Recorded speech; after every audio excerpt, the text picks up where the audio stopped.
¿Qué opinión le merece la decisión de la Corte Constitucional que ha puesto unas medidas provisionales en cuanto a las leyes aprobadas por la Asamblea Nacional, algunas de las cuales afectan a los servidores públicos, en este caso también a los del servicio sanitario? En primera instancia, ¿cómo toman esta decisión de la Corte Constitucional? Buenos días, bienvenido.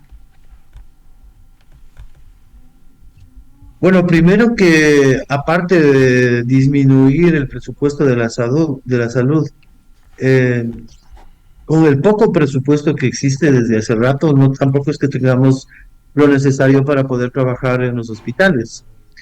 Entonces, se agrava más la situación. No, los hospitales, y exclusivamente hablando del Hospital Pablo Arturo Suárez y el servicio de traumatología, los pacientes tienen que comprar que por ley el ministerio y en este caso el hospital debería otorgarlos. Y no solamente pasa, mire, topamos fondo, desde hace Ujú. mucho rato fueron retirados los médicos internos de la alimentación. O sea, alimentación,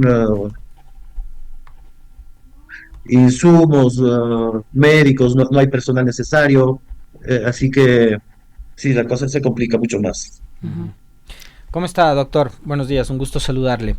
Eh, Más allá de que la Corte Constitucional no ha hecho ningún tipo de pronunciamiento con respecto del contenido de la Ley de Integridad Pública, es decir, el tema de los despidos queda tal cual, que digamos, de eso sí a mí me ha sorprendido y mucho, porque por medio están los derechos de los trabajadores. Lo que sí está claro es que hay a esta hora, digamos, una convocatoria a nueva consulta popular, y la consulta popular es un ejercicio, sí, de democracia directa y de tales, que le cuesta una cantidad onerosa de recursos al Estado. Estamos hablando de algo así como 80, 90 millones de dólares, cuando usted nos acaba de decir que en los hospitales no tienen Sí, no lo escuché, que se cortó, no sé, sí, ¿aló? Sí, ahí sí nos escucha. Sí, sí, ahí le escucho. Ya, le decía doctor que en las últimas horas el gobierno ha anunciado ya preguntas para la No, consulta popular, y la consulta popular es un ejercicio de democracia directa que le cuesta al país 80, 90 millones de dólares. Mientras usted nos acaba de decir, y lo han denunciado así, no solo los profesionales médicos, sino los propios usuarios, que en los hospitales no hay ni los elementos básicos como para atender a los pacientes, y en algunos casos ni siquiera comida para los pacientes. ¿Cómo entender este momento, no? O sea, las carencias que atraviesa el sistema público de salud, y por otro lado los anuncios que hace el gobierno. ¿Se cortó? Qué pena, también tenemos inconvenientes en la señal con el doctor Barriga. ¿Lo vamos a poder conectar de nuevo? Pero mientras tratamos de reconectar con el doctor Barriga, que nos contaba la lamentable situación por la que atraviesa en este caso el Hospital Pablo Arturo Suárez, que es similar al que sucede en el Eugenio Espejo, donde, de acuerdo a las declaraciones del doctor Barriga, ya los médicos internistas, por ejemplo, no reciben alimentos. Cada uno tendrá que llevar su comida, entendemos. Esto sumado al problema de insumos, de medicamentos y de falta de personal, pues vuelve crítica la situación de uno de los hospitales más importantes del país y más importantes de Quito, que es el Pablo Arturo Suárez. Pero no es el único hospital que está atravesando estas dificultades. También el presupuesto de salud para las derivaciones y el pago a las clínicas y hospitales privados se ha reducido en un 96% de lo que se conoce. Los pacientes de los hospitales públicos son las principales víctimas de esta reducción presupuestaria, de la crisis que atraviesa el Ministerio de Salud.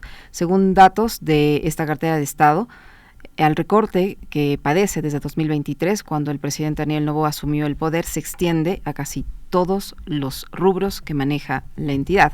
A la reducción de las asignaciones para cubrir los gastos de alimentación, seguridad, limpieza y medicamentos se suma también el dinero que se requiere para solventar los costos de las atenciones que sus hospitales no están capacitados a asumir.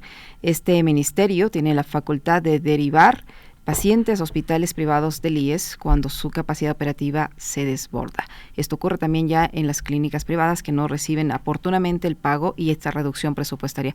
Les decíamos que la situación es calamitosa en el hospital Pablo Arturo Suárez, de acuerdo a las declaraciones del doctor Barriga, y que se parece mucho a la que atraviesa el hospital Eugenio Espejo. De acuerdo a lo que usted señala, doctor, Alexis le estaba formulando una pregunta respecto a una nueva consulta popular en la que seguramente se destinarán ingentes recursos, mientras para la salud se ha reducido el presupuesto y esto está pasando factura y provocando una crisis en hospitales tan importantes como por ejemplo el Pablo Arturo Suárez.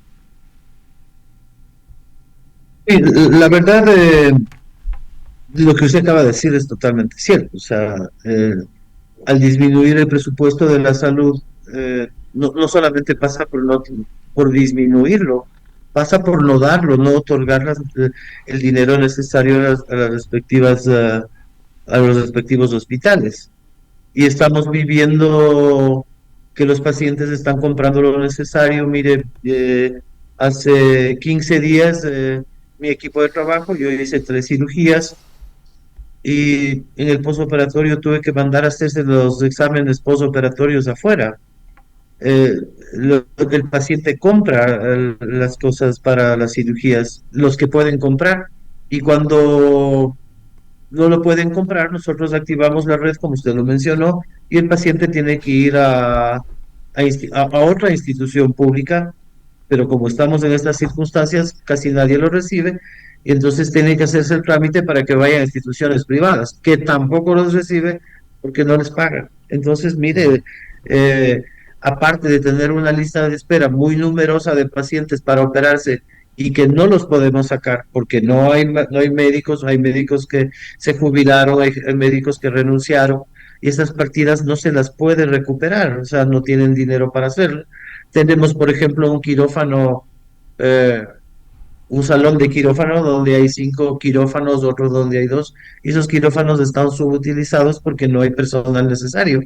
Sin embargo, tenemos cirugías represadas que dentro de lo menos grave, las cirugías programadas pueden esperar, pues estamos hablando ahora de las emergencias médicas, de los pacientes que necesitan, que vienen fracturados, con fracturas expuestas, y que eso es una emergencia, y que no lo podemos hacer porque no hay lo necesario.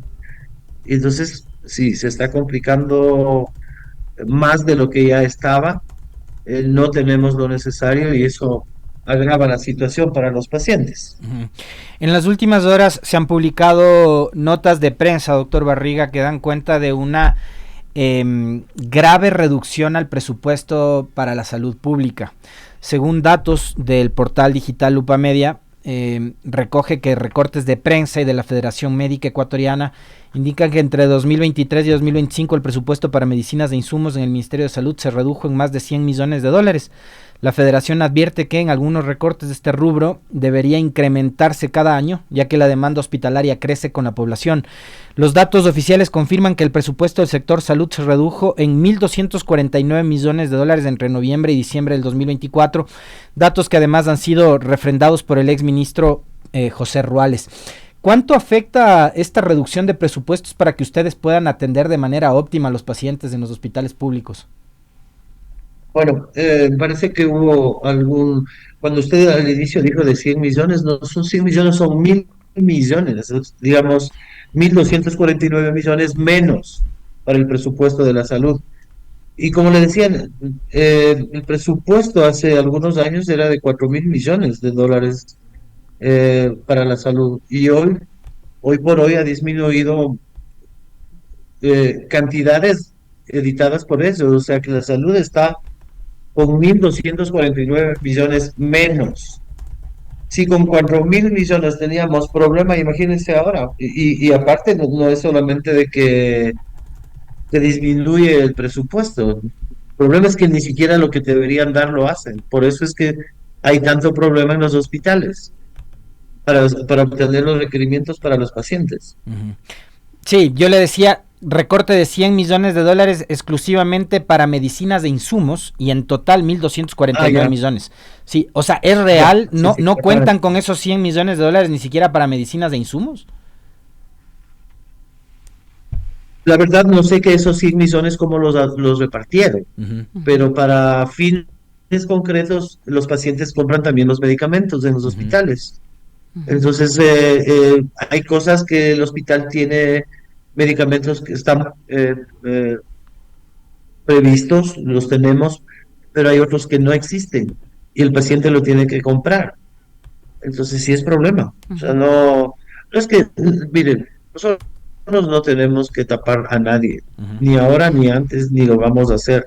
Nosotros somos los que estamos dando la cara cuando vienen los pacientes y que de hecho más de uno lo va insultando pensando que el problema es del médico. ujú, Y las cosas no son así. O sea, las cosas son que no tenemos.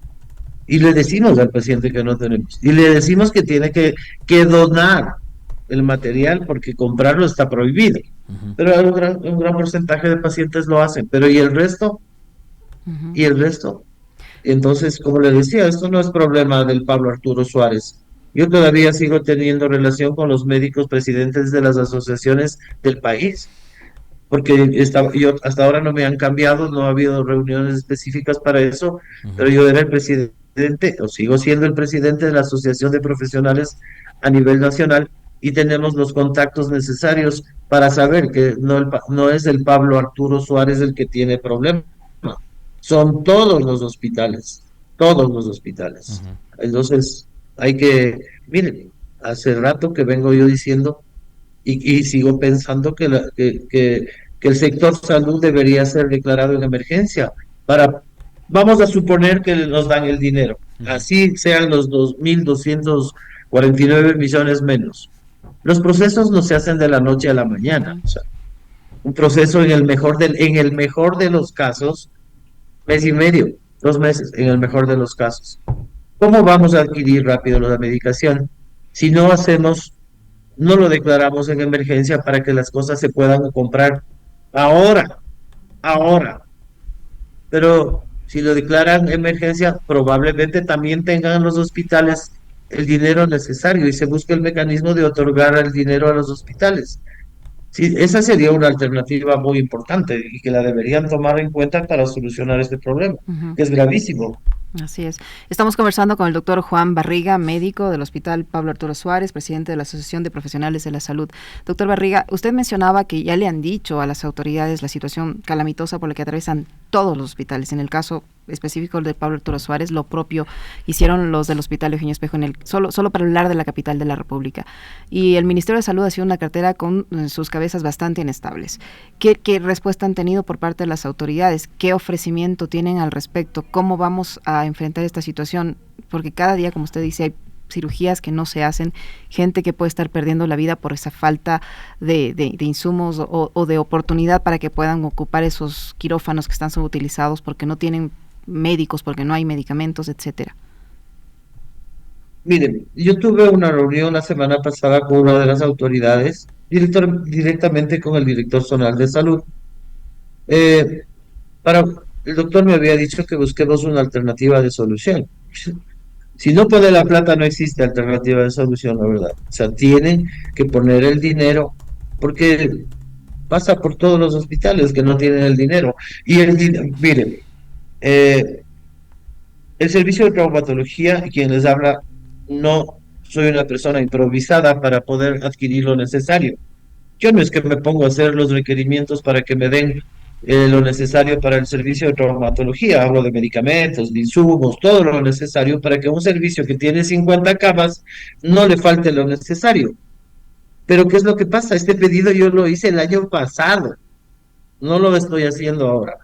Y tengo las respuestas es que me han devuelto todas las solicitudes, que falta esto, que falta. Es decir, también nos utilizan a los médicos porque llega el momento que dice, el Ministerio de Salud dice, finanzas es el que no da el dinero. Y eso es cierto, no da el dinero. Hay muchas personas que todavía siguen, los proveedores externos, se hace una licitación para que se compre determinado producto. Se presentan en una subasta.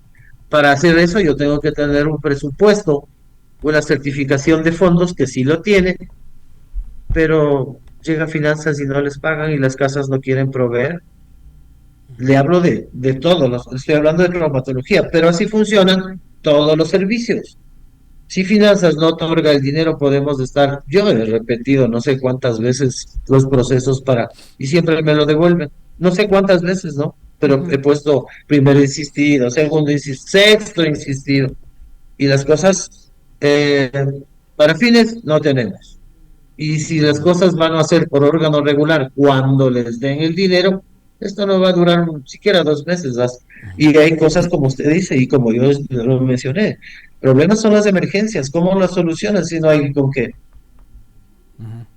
Doctor, hay algo que se lo ha venido, digamos, conversando y analizando a través de publicaciones en redes sociales, pero que también tuvo su origen en una serie de procesos judiciales durante la pandemia y tiene que ver con la corrupción y con la infiltración del crimen organizado en la salud pública.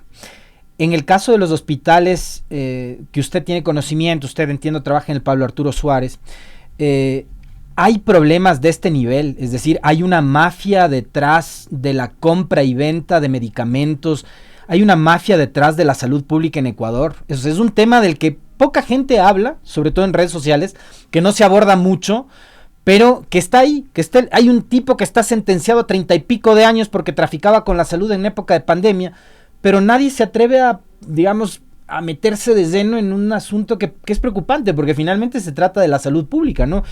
¿Qué está pasando con los hospitales públicos en el país y con estas mafias que estarían interesadas en un negocio que mueve millones de dólares, que es la venta y compra de medicamentos? A ver, no es que estarían interesadas, están interesadas. O sea, nosotros como hospital sabemos que eso es cierto y los médicos de todos los hospitales sabemos cómo se manejan las cosas y la mafia es altísima, pues. Mire, aquí hubo un gerente que prefiero ni siquiera acordarme el nombre, que era ingeniero y que empezó diciendo, sacando a los jefes de servicio de este hospital y los sacaba porque los agarró de uno en uno y dijo, oh, a ver, para empezar yo tengo que recuperar mi millón de dólares, que es lo que el gerente había invertido para ese cargo. Se metió con todos los servicios y a todos los servicios les cambió los jefes y puso gente que él atrajo para hacer las compras. Cuando llega al servicio de ortopedia y traumatología, se hace una licitación, no recuerdo, más o menos $1 millón. Yo hago el trámite legal, nombro a 3 personas para que califiquen las carpetas. De las 11 que se presentaron, ganaron 7. De estas 7 tenían que presentarse a una subasta. Llega donde el gerente y dice, no, hay subasta. Yo decido que esta casa gana. Por esto, por esto, por esto y por esto. Menos mal que al personal que yo envié revisó las carpetas, las folió a las carpetas que tenía y resulta que de las 7 carpetas, 6 carpetas no tenían un documento que era una certificación y garantía para presentarse. El gerente les quiso hacer firmar a los médicos que yo delegué. Dije que no lo firmen. Yo me acerqué. A ver, quiero saber por qué usted ha tomado la decisión de comprar a dedo. ¿Qué es lo que hacen? Compran a dedo, siempre. Cuando les permiten. El servicio de traumatología no lo permitió. Mire, dijo falta esto en las 6 carpetas. Ventajosamente nosotros habíamos sacado copias de las carpetas y ellos sacaron la hoja número 2 donde tenía la garantía y cuando yo le dije, me dijeron, ¿usted está dudando de lo que yo hago? Sí, claro que estoy dudando, pues usted está robando, tal cual, tal cual. Y eso me costó que vengan las autoridades más arriba porque no es pues que los gerentes son parte de la mafia. Bueno, son parte, pero no son las autoridades máximas. Vinieron, me quitaron a mí la jefatura, a mi personal, a los 20 médicos, nos hicieron un sumario administrativo eh, para que no hablemos. Pero le cuento, nos ahorramos $600,000 de la denuncia que yo hice. Pero como se maneja bien alto, vinieron a amedrentarnos, a que nos callemos, para que no digamos nada. Jamás hemos permitido que en el servicio de traumatología de este hospital nos roben $1. ¿Autoridades del gobierno de Pero, esa época? ¿Autoridades más altas políticas del gobierno de esa época? pero por supuesto, y esas autoridades todavía siguen. Mire, del gerente que estoy hablando, lo cambiaron después de 1 mes o 2 meses y ahora ocupa un cargo altísimo en Guayaquil. Entonces, así se maneja la salud. Todos sabemos que es a alto nivel y que las mafias están incrustadas en salud. Eso es vox populi. Nadie lo dice. Hay muchos que sí podemos comprobarlo y de hecho lo hemos indicado, hemos hecho el trabajo que nos corresponde, Ujú. y ahí se queda, ahí se queda. No está, la mafia no es del Pablo Arturo Suárez, pues, es de todos los Todo el sistema hospitales. público, claro. Tienen repartidos los hospitales. A determinado grupito le toca a este hospital, al otro hospital, Ujú. y no es tan difícil porque hay que, miren, no necesito yo ser abogado, ni policía, ni tener un cargo. Hay que ver qué casas son las mismas que ganan siempre y cómo lo hacen, Ujú. para empezar, para empezar. Pero tiene muchos datos más como que puede uno comprobar.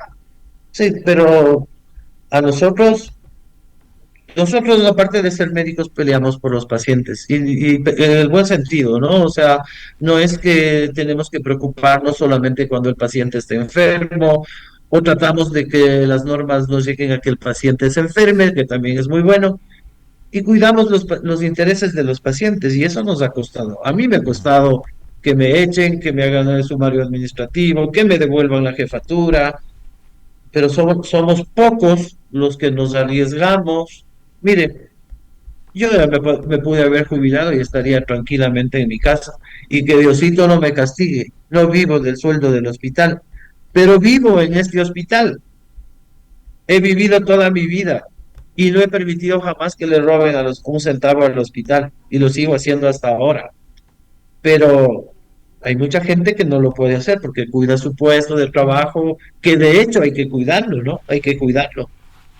Y ventajosamente, mi servicio, donde tengo como 20 médicos especialistas, todos piensan de la misma manera y todos colaboran de la misma manera, impidiendo que le roben a los pacientes lo poco que dan, aparte de que nos roben, sí es grave. Doctor Barriga, usted dice que son los únicos que han podido, son muy pocos los que han podido enfrentarse a estas mafias y que todavía continúan. ¿Ha visto alguna acción por parte de las autoridades para contrarrestar estas mafias? ¿Alguna acción práctica, efectiva? ¿O simplemente se han hecho de la vista gorda o son parte de esa mafia? A ver, nosotros peleamos lo que nos corresponde, el hospital. Las autoridades deberían pelear más arriba, pero ahora ya no se sabe en quién confiar, pues. No sabemos en quién confiar, porque mire lo que hacen, ¿no? Tampoco es difícil darse cuenta, o sea, si hace algunos meses o pocos años, lo único que hacen es las autoridades del Pablo Arturo Suárez se cambian a Puerto Viejo, las de Puerto Viejo se van acá, solamente rotan, rotan. Entonces, como son puestos políticos, son pocos los gerentes que tienen decencia para trabajar, pocos, pero no es difícil. Hay que buscar en qué hospitales estaban antes. Mire, esos puestos son muy importantes y no deberían ser políticos. Algún rato algún gobierno decidió que las gerencias y las direcciones médicas sean llamadas a concurso y que se ganen por méritos, pero no se ganan por méritos, también son a dedo. Ujú. Y también muchas de esas personas son muy capaces. Yo no estoy generalizando, pero hay mucha gente que es capaz. Por ejemplo, nuestra gerente es súper capaz. Nosotros estamos pendientes, los trámites, hemos hecho los distintos servicios con la gerente y vemos que por parte de ella no falta para que las cosas vengan, pero tampoco sabemos de dónde la gerente nuestra puede sacar el dinero Ujú. para poder solucionar los problemas. Para finalizar, doctor Barriga, en estas circunstancias, ¿cuánto tiempo puede subsistir operativo el hospital si no tiene prácticamente nada? Bueno, la verdad no lo sabemos. Yo había sugerido y sigo pensando igual que la salud debería ser declarada en emergencia para poder obtener todo y poder inclusive ver cómo funcionan las autoridades, ¿no? Ojalá algún rato se pueda hacer algo con la famosa mafia que existe. Ujú. Está a todo nivel, ¿no? O sea, no es que el Pablo Arturo, así como me pasó a mí, y tuvimos en nuestro servicio, tuvo la fuerza necesaria para reclamar. Sí, sería bueno que algún rato, pero como le digo, ¿no? El temor es represalias, por menos están ahora quitándole la vida, la verdad, por menos. Terrible. Entonces, sí, yo creo que seguramente más de un médico estará escuchando esto y ojalá también tomen fuerza y valor, no para tumbar el gobierno, para trabajar en equipo y hacerles enterar de las cosas como funcionan. Probablemente a los mandos medios inferiores al cual yo pertenezco y que no pertenezco, para empezar, no pertenezco a ningún partido político ni jamás lo he hecho, pero sí pertenezco a los pacientes, a los que todos los días necesitan algo y nadie les da y nadie se preocupa por ellos. Y así como usted dice, no, yo no quisiera decir qué es lo que pasa con los pacientes que no tienen lo necesario, pero lo más probable es que pase lo que estamos pensando, que por no tener lo necesario y no ser atendidos a tiempo.